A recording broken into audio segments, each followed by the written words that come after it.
Aujourd'hui, on commence une étude de texte pour nos élèves de tronc commun de la filière technique. Alors, l'étude de texte sera pour le texte Le bourgeois gentilhomme de Molière. Le bourgeois gentilhomme de Molière, c'est une comédie-ballet. Et aujourd'hui, on va travailler la scène d'exposition qui correspond à la scène 1 et la scène 2. Premièrement, je vous demande de lire les deux scènes de notre œuvre. Alors, silencieusement, bien sûr. Acte premier. L'ouverture se fait par un grand assemblage d'instruments. Et dans le milieu de théâtre, on voit un élève de maître de musique qui compose sur un air de table, un air que le bourgeois a demandé pour une sérénade. Scène première. Maître de musique, maître à danser, 3 musiciens, 2 violons, 4 danseurs. Maître de musique, parlant à ses musiciens. Venez dans cette salle et vous reposez là en attendant qu'ils viennent. Maître à danser, parlant aux danseurs. Et vous aussi de ce côté. Maître de musique à l'élève. Est-ce fait? L'élève, oui. Maître de musique, voyons, voilà qui est bien. Maître à danser, est-ce quelque chose de nouveau? Maître de musique, oui, c'est un air pour une sérénade que je lui ai fait composer ici en attendant que mon homme fût éveillé. Maître à danser, peut-on voir ce que c'est? Maître de musique, vous l'allez entendre avec le dialogue quand il viendra. Il ne tardera guère. Maître à danser, nos occupations, à vous et à moi, ne sont pas petites maintenant. Maître de musique, il est vrai, nous avons trouvé ici un homme comme il nous le faut à nous deux. Ce nous est une douce rente que ce monsieur Jourdain, avec la vision de noblesse et de galanterie qu'il est allé se mettre en tête. Et votre danse et ma musique auraient à souhaiter que tout le monde lui ressemblât. Maître à danser, il est vrai. Maître à danser, non, pas entièrement. Et je voudrais pour lui qu'il se connût mieux qu'il ne fait aux choses que nous lui donnons. Maître de musique, il est vrai qu'il les connaît mal, mais il les paie bien. Et c'est de quoi maintenant nos arts ont plus besoin que de toute autre chose. Maître à danser, pour moi, je vous l'avoue, je me repris un peu de gloire. Les applaudissements me touchent et je tiens que dans tous les beaux-arts, c'est un supplice aussi fâcheux que de se produire à des sots, que d'essayer ou d'essuyer sur des compositions de barbarie d'un stupide. Il y a un plaisir, ne m'en parlez point, à travailler pour des personnes qui soient capables de sentir les délicatesses d'un art, qui sachent faire un doux accueil aux beautés d'un ouvrage et par de chatoyantes approbations vous régaler de votre travail. Oui, la récompense la plus agréable qu'on puisse recevoir des choses que l'on fait, c'est de les voir connues, de les voir caressées d'un applaudissement qui vous honore. Il n'y a rien, à mon avis, qui nous paie mieux que cela de toutes nos fatigues. Et ce sont des douceurs exquises que des louanges éclairées. Maître de musique, j'en demeure d'accord, et je les goûte comme vous. Il n'y a rien assurément qui chatouille davantage que les applaudissements que vous dites. Mais cet encens ne fait pas vivre. Des louanges toutes pures en mettant point un homme à son aise, il y faut mêler du solide. Et la meilleure façon de louer, c'est de louer avec les mains. C'est un homme à la vérité, dont les lumières sont petites, qui parle à tort et à travers, de toutes choses, et n'applaudit qu'à contresens. Mais son argent redresse les jugements de son esprit. Il a du discernement dans sa bourse. Ses louanges sont monnayées, et ce bourgeois ignorant nous vaut mieux, comme vous voyez, quand le grand Seigneur éclairé qui nous a introduits ici. Maître à danser, il y a quelque chose de vrai dans ce que vous dites, mais je trouve que vous appuyez un peu trop sur l'argent et l'intérêt, et quelque chose de si bas qu'il ne faut jamais qu'un honnête homme montre pour lui de l'attachement. Maître de musique, Vous recevez fort bien pourtant de l'argent de notre homme, que notre homme vous donne, maître à danser, assurément. Mais je n'en fais pas tout mon bonheur. Je voudrais qu'avec son bien, il eût encore quelques goûts de choses. Maître de musique, je le voudrais aussi, et c'est à quoi nous travaillons, tous nos deux, autant que nous pouvons. Mais en tout cas, il nous donne moyen de nous faire connaître dans le monde et il payera pour lui. Maître à danser, le voilà qui vient. Scène 2. Monsieur Jourdain, deux laquais, maître de musique, maître à danser, violon, musicien et danseur. Monsieur Jourdain, eh bien, messieurs, qu'est-ce? Me ferez-vous voir votre petite drôlerie? Maître à danser, comment? Quelle petite drôlerie? Monsieur Jourdain, et là, comment appelez-vous cela? Votre prologue ou dialogue ou chanson de danse, maître à danser. Ah, maître de musique, vous nous y voyez préparés. Maître Jourdain, je vous ai fait un peu attendre, mais c'est que je me fais habiller aujourd'hui comme les gens de qualité. Et mon tailleur m'a envoyé des bas de soie que j'ai pensé ne mettre jamais. Maître de musique, nous ne sommes ici que pour attendre vos loisirs. Monsieur Jourdain, je vous prie tous deux de ne vous point en aller, qu'on ne m'ait apporté mon habit, afin que vous me puissiez voir. Me mettre à danser tout ce qu'il vous plaira. Monsieur Jourdain, vous me verrez habillé comme il le faut, depuis les pieds jusqu'à la tête. Maître de musique, nous n'en doutons point. Monsieur Jourdain, je me suis fait faire cette indienne-ci. Maître à danser, elle est fort belle. Monsieur Jourdain, mon tailleur m'a dit que les gens de qualité étaient comme cela le matin. Maître de musique, cela vous sied à merveille. Maître Jourdain, laquais, oh là, mes deux laquais. Premier laquais, que voulez-vous, monsieur? Monsieur Jourdain, rien, c'est pour voir que si vous m'entendez bien. Au bas des maîtres, que dites-vous de mes livrées?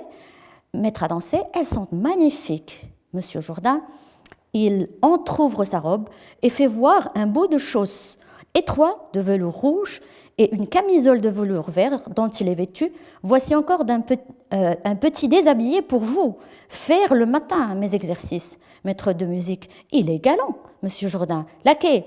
Premier laquais, monsieur. Monsieur Jourdain, l'autre laquais. Second laquais, monsieur. Monsieur Jourdain, tenez ma robe. Me trouvez-vous bien comme cela? Maître à danser, fort bien. On ne peut pas mieux. Monsieur Jourdain, voyons un peu votre affaire. Maître de musique, je souhaite bien auparavant vous faire entendre un air qu'il vient de composer pour la sérénade que vous m'avez demandé. C'est un de mes écoliers qui a pour ces sortes de chansons un talent admirable. Monsieur Jourdain, oui, mais il ne fallait pas faire cela par un écolier. Et vous n'étiez pas trop bon, vous-même, pour cette besogne-là? Maître de musique, il ne faut pas, monsieur, que le nom d'écolier vous abuse. Ces sortes d'écoliers en servent autant que les plus grands maîtres, et l'air est aussi beau qu'ils s'en puissent faire. Écoutez seulement, monsieur Jourdain, donnez-moi ma robe pour mieux entendre. Attendez, je crois que je serai mieux sans robe. Non, redonnez-la-moi, cela ira mieux. Monsieur chantant, je languis nuit et jour, et mon mal est extrême depuis qu'à vos vigueurs, vos beaux yeux m'ont soumis. Si vous traitez ainsi, bel iris, qui vous aime, hélas, que pourriez-vous faire à vos ennuis, à vos ennemis? Monsieur Jourdain, cette chanson me semble un peu lugubre.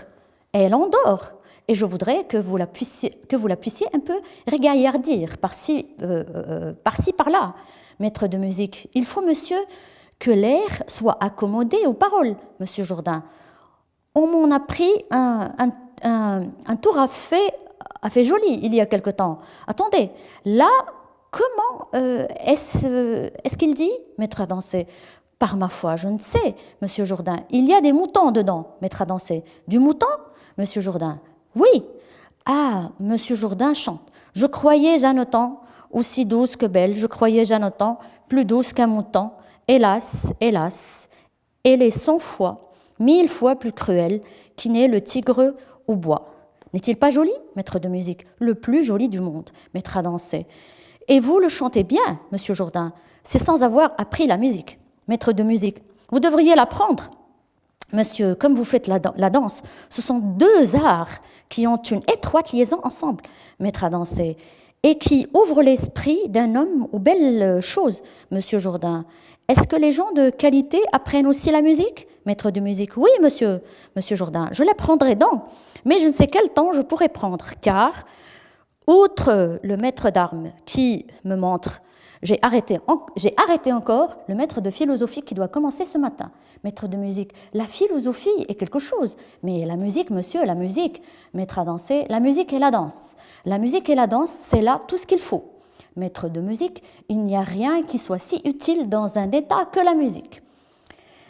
Maître à danser, il n'y a rien qui soit si nécessaire aux hommes que la danse. Maître de musique, sans la musique, un état ne peut subsister. Maître à danser, sans la danse, un homme ne saurait rien faire. Maître de musique, tous les désordres, toutes les guerres qu'on voit dans le monde n'arrivent que pour n'apprendre pas la musique. Maître à danser, tous les malheurs des hommes, tous les revers funestes dans les histoires sont remplis, les bévues de politique et les manquements de grands capitaines, tout cela n'est venu que faute de savoir danser. Monsieur Jourdain, comment cela, maître de musique? La guerre ne vient-elle pas d'un manque d'union entre les hommes? Monsieur Jourdain, cela est vrai, maître de musique. Et si tous les hommes apprenaient la musique, ne serait-ce pas le moyen de s'accorder ensemble et de voir dans le monde la paix universelle? Monsieur Jourdain, vous avez raison. Maître à danser, lorsqu'un homme a commis un manquement dans sa conduite, soit aux affaires de sa famille, au gouvernement d'un État ou au commandement d'une armée, ne dit-on pas toujours « un tel a fait, un mauvais dans une telle affaire », monsieur Jourdain? Oui, on dit cela. Maître à danser et faire un mauvais pas par peur à procéder d'autre chose que de ne savoir pas danser. Monsieur Jourdain, cela est vrai. Vous avez raison tous deux, maître à danser, c'est pour vous faire voir l'excellence et l'utilité de la danse et de la musique. Monsieur Jourdain, je comprends cela à 7 heures. Maître de musique, voulez-vous voir nos deux affaires? Monsieur Jourdain, oui. Maître de musique, je vous l'ai déjà dit, c'est un petit essai que j'ai fait autrefois des diverses passions que peut exprimer la musique. Monsieur Jourdain, fort bien. Maître de musique, allons, avancez, il faut vous figurer qui sont habillés en bergers. Monsieur Jourdain, pourquoi toujours des bergers? On ne voit que cela partout. Maître à danser, lorsqu'on a des personnes à faire parler en musique, il faut bien que, pour la vraisemblance, on donne dans la bergerie. Le chant a été de tout temps affecté aux bergers et il n'est guère naturel en dialogue que des princes et des bourgeois chantent leur passion. Monsieur Jourdain, passe, voyons. Bien, alors, on s'arrête là, et là, on a lu une partie, bien sûr, de la scène 1 et 2, de la scène d'exposition. La scène 1 et la scène 2 entrent, bien sûr, dans la scène d'exposition. Donc, on commencera à étudier notre scène d'exposition en identifiant, bien sûr, la première chose, il faut identifier l'auteur, le genre littéraire, et identifier aussi le siècle, bien sûr, qui correspond à cette œuvre littéraire. Bien alors, si on commence par identifier d'abord les deux scènes qui correspondent à l'exposition. Alors la scène 1 et 2, ils ont bien sûr pour auteur Molière, et leur genre littéraire, c'est le théâtre comique et la comédie-ballet. La comédie-ballet, c'est un genre inventé par Molière au XVIIe siècle. Alors le siècle, c'est le XVIIe siècle. Et c'est un genre théâtral comique qui contient bien sûr de la musique et de la danse. Alors, maintenant, si on pose la question sur celui qui a écrit ce texte et pour qui il écrit ce texte. Alors, si maintenant on pose la question à qui s'adressent maintenant les comédiens, pour qui jouent les comédiens, on va avoir bien sûr deux réponses différentes. Alors dans le théâtre, nous avons deux types d'énonciations différentes. Alors l'auteur qui écrit, c'est le premier auteur de l'œuvre, ici bien sûr c'est Molière, il écrit pour un certain lecteur qui va lire l'œuvre, ça c'est ce qu'on appelle la situation d'énonciation numéro 1. Et la deuxième situation d'énonciation, c'est la situation dans laquelle les comédiens vont jouer le texte pour des spectateurs qui sont en train de les regarder. Donc le texte théâtral se caractérise par une double énonciation. Bien, alors maintenant, si on pose la question, comment on peut identifier une scène d'exposition. Par quels moyens peut-on identifier une scène d'exposition et quelles sont les caractéristiques, bien sûr, du genre théâtral en général? Alors, si on commence d'abord par les didascalies et le décor. Alors, pour lire notre scène, on doit s'arrêter pour connaître le genre théâtral sur les didascalies et le décor.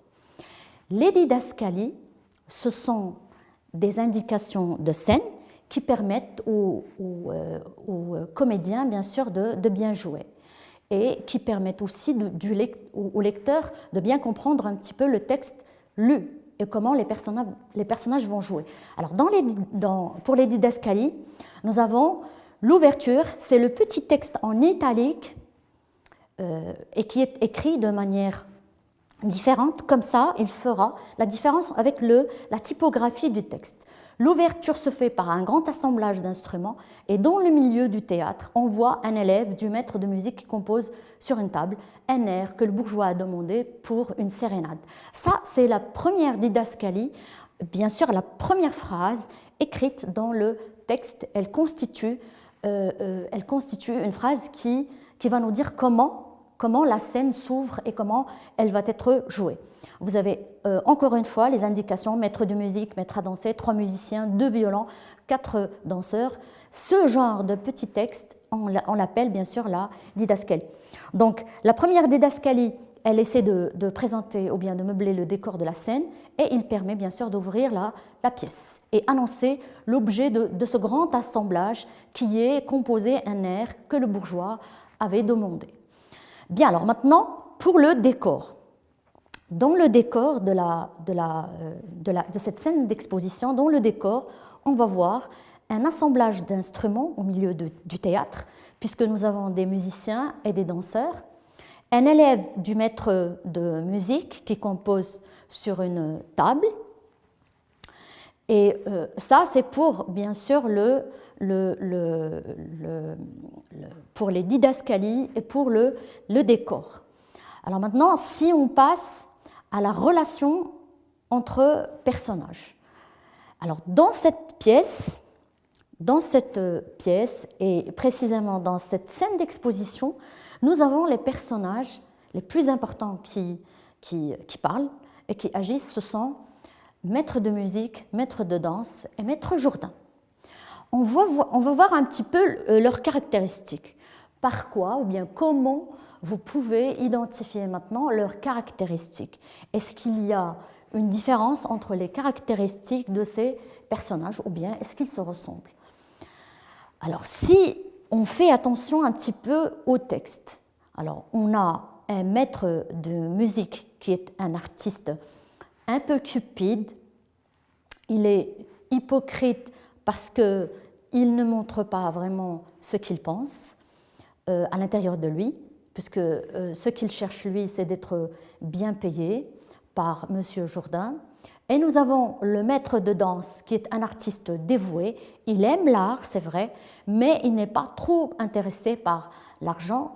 Et nous avons bien sûr le personnage important, qui est M. Jourdain, qui est un ignorant, c'est vrai, mais un riche, et il veut devenir, en plus, un gentil homme.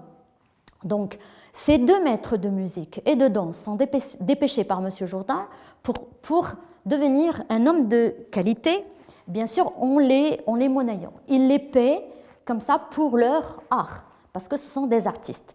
Donc la relation entre ces 3 personnages, c'est une relation pragmatique, basée sur une relation d'intérêt réciproque. C'est l'argent pour le savoir et le savoir pour l'argent. Alors maintenant, si l'on passe à une autre partie ou bien à une autre analyse de notre scène d'exposition, est-ce qu'il y a maintenant, selon vous, est-ce qu'il y a des indices qui montrent que dans cette scène d'exposition, il y a des marques du comique ou bien des indices, des choses dans le texte qui marquent le comique? Alors, dans cette scène d'exposition, nous avons premièrement le comique du caractère.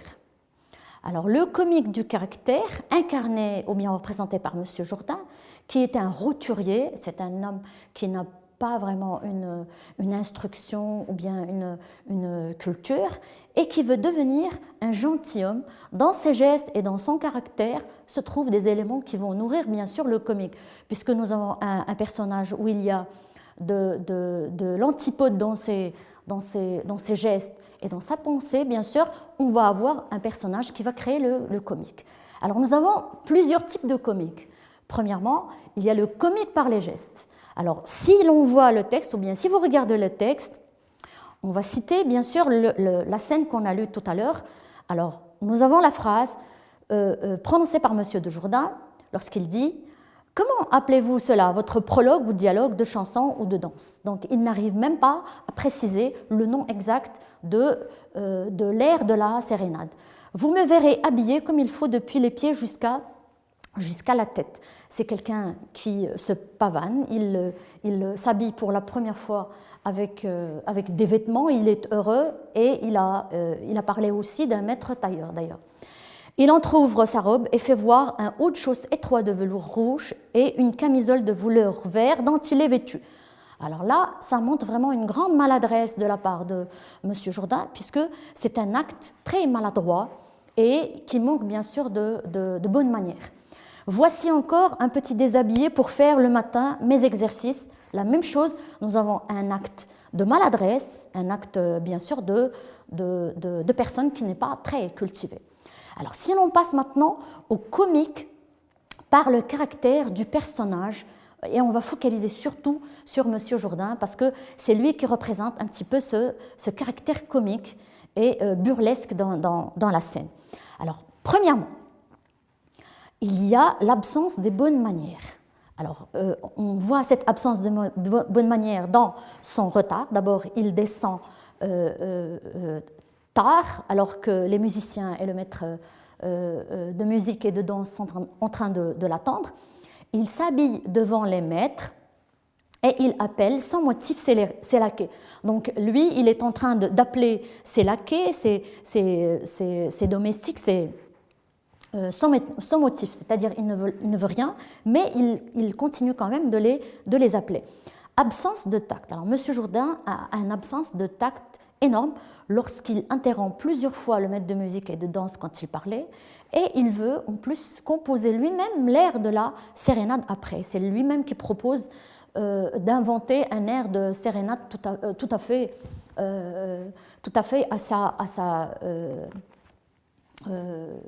à sa guise, c'est-à-dire lui, il veut faire vraiment inventer ou bien composer lui-même l'air. Alors ensuite, nous avons le comique par les gestes. Le comique, on a l'absence, on a dit donc du tact, on a dit l'absence donc des bonnes manières, l'absence de tact, et on a l'absence de savoir. Alors M. Jourdain, c'est quelqu'un qui ne peut pas suivre le raisonnement des deux maîtres sur l'importance de l'art. Lorsque les deux maîtres de musique et de danse parlaient et discutaient sur l'art, M. Jourdain ne pouvait pas les suivre parce que justement il n'est pas instruit, il ne peut pas suivre une discussion comme ça intellectuelle. Et en plus de cela, on peut remarquer aussi la fatuité de ses remarques, c'est-à-dire c'est quelqu'un qui est satisfait de ce qu'il dit et il n'a pas peur, bien sûr, de montrer que lui, il sait tout et il peut juger, bien sûr, tout et il ne fait pas attention, bien sûr, aux manières du tout. Donc, dernièrement, absence d'éloquence. Alors, nous remarquons, bien sûr, dans ces phrases et dans les répliques de M. Jourdain, des phrases courtes, rapides, incompréhensible. Il utilise surtout des exclamations. Il a engagé un maître de philosophie pour apprendre à parler d'ailleurs. Donc c'est quelqu'un qui n'arrive même pas à formuler une longue phrase où il y a des idées bien formulées, etc., etc. Donc tout cela, bien sûr, résume le caractère de notre personnage et représente un petit tableau comique, bien sûr, de notre personnage. Bien, alors, si maintenant Si maintenant on a vu les personnages, et surtout on a focalisé sur le personnage principal, on va voir un petit peu le rire, le comique. Pourquoi le comique? Alors, premièrement, on va voir que Molière, qui est bien sûr l'auteur de cette pièce de théâtre, utilise le rire pour critiquer. Premièrement, la critique se voit, ou bien on la comprend, dans l'échange entre les deux maîtres. Nous avons deux visions tout à fait opposées de l'art. Si le maître de philosophie, si le maître de danse et le maître de musique sont très proches, c'est vrai, ce sont deux artistes, mais l'un n'a pas la même vision sur l'art que l'autre. Pour le maître de musique, il considère l'art comme un gagne-pain, une récompense matérielle, c'est la plus importante. Pour le maître à danser, il croit que rien ne peut égaler la reconnaissance du public qui applaudit et le plaisir de créer. Ainsi, Molière, bien sûr, va mettre l'accent sur ce caractère hypocrite du maître de musique, ou bien ce caractère un petit peu d'une personne qui se veut artiste, mais qui ne montre pas vraiment tout ce qu'elle pense explicitement. Monsieur Jourdain, alors nous avons Monsieur Jourdain qui incarne aussi un personnage à critiquer, surtout on va le voir depuis le début jusqu'à la fin, car il ne possède aucune culture, mais il s'efforce de devenir un bourgeois gentilhomme par son argent, car l'argent pour lui considère que l'argent achète aussi la culture. Il oriente même l'air, bien sûr, produit par les artistes. Donc si on veut synthétiser, dans cette scène d'exposition, on va dire que dans la scène 1 et la scène 2 du bourgeois gentilhomme, on a vu qu'il s'agit bien sûr du théâtre, du genre théâtral. Dans ce genre théâtral, la scène d'exposition permet de meubler le cadre de la pièce par la présentation du temps, de l'espace et des personnages et annonce bien sûr l'intrigue. C'est à peu près l'incipit du roman ou de la nouvelle, c'est-à-dire elle ressemble à peu près à l'incipit du roman ou bien de la nouvelle qui présente un petit peu le cadre spatio-temporel du début. Dans cette scène d'exposition du bourgeois gentilhomme, Molière a choisi d'ouvrir la scène avec des musiciens, des danseurs, une fois dans la maison du bourgeois ignorant, mais riche, qui veut devenir rapidement un gentilhomme, se laisse manipuler par lui, c'est-à-dire c'est lui qui fait tout, qui agit, c'est lui le maître, même s'il est ignorant. Obéissant à un caprice d'amoureux, il veut composer une sérénade pour sa bien-aimée et l'intrigue, bien sûr, elle va s'annoncer dans l'acte et les actes qui vont suivre. Et comme ça, on aura terminé bien sûr notre cours. Je vous demanderai pour le prochain cours de faire un travail chez vous, c'est de chercher d'abord par quoi se caractérise le langage théâtral. Et vous allez essayer de relever dans la scène 1 et 2 qu'on a vu tout à l'heure des exemples différents de ce langage.